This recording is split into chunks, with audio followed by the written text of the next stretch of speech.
जीवन में जो कड़वी बातें हो जाए, प्लीज उन्हें भूलने की आदत डालिए। जीवन में कड़वाहट किसकी जिंदगी में नहीं आती, जीवन में अशुभ योग किसकी जिंदगी में नहीं आते, जीवन में विपरीत वातावरण किसकी जिंदगी में नहीं बनता। जरा एक बात बताओ, अरे अपने साथ तो हुआ ही क्या, एक बार कल्पना करो। सीता कौन थी बोलो तो? लक्ष्मी का अवतार। सीता कौन थी? रघुकुल की महारानी। सीता कौन थी? जनक नंदिनी। सीता कौन थी? भगवान की पत्नी। अब जरा कल्पना करो तो, पैदा होने के लिए रामायण कहती है उन्हें मां की कोख न मिली, जमीन को फाड़ कर आना पड़ा। शादी हुई तो खुशियों का बैंड भी न बजा कि परशुराम बैंड बजाने पहुंच गए। शादी करके अपने ससुराल 4 दिन सुख से न जी कि मंथरा और कैकेयी प्रकट हो गई।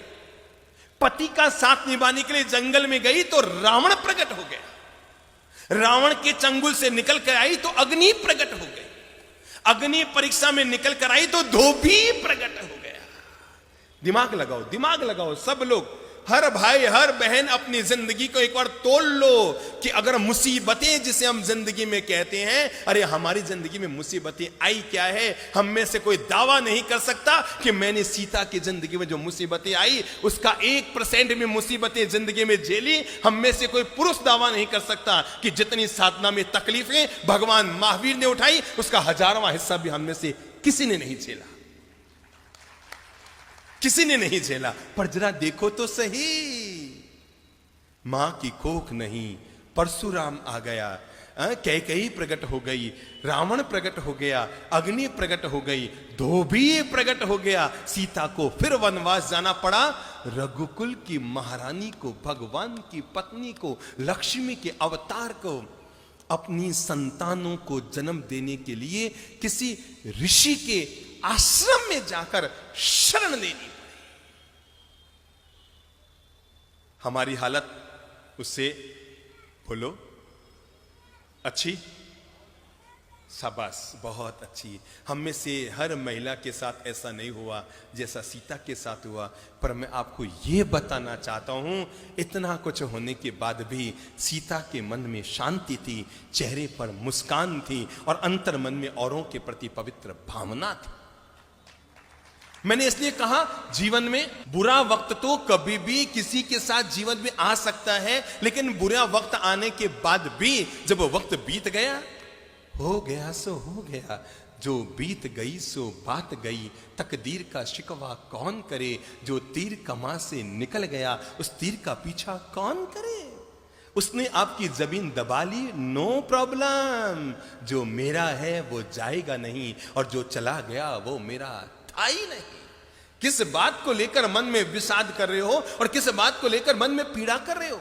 आपने 5 लाख किसी को दिए थे ये सोचकर कि बुढ़ापे में 5000 रुपया महीना आता रहेगा तो पति पत्नी दोनों सुख से रोटी खाते रहेंगे। मेरे भाई, नियत को बिगड़ते कोई वक्त नहीं लगता।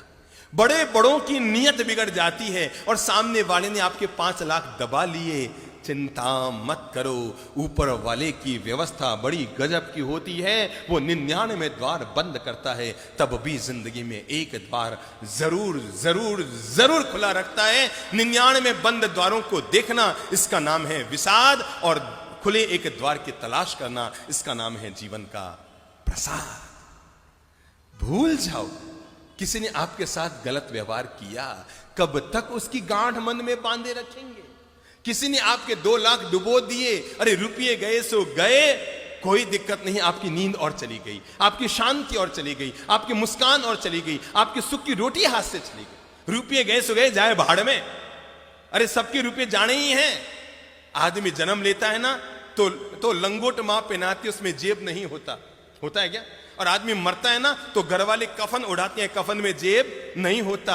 पर आदमी कितना मूर्ख होता है, जन्मने पर लंगोट में जेब नहीं, मरने पर कफन में जेब नहीं, और जिंदगी भर जेब जेब जेब जेब भरने में ही लगा रह जाता है। सबको छोड़ना है, सबको जाना है, छूट गया सो छूट गया, चला गया सो चला गया। जीवन का मंत्र याद रखो, जो मेरा है वो जाएगा नहीं और जो चला गया वो मेरा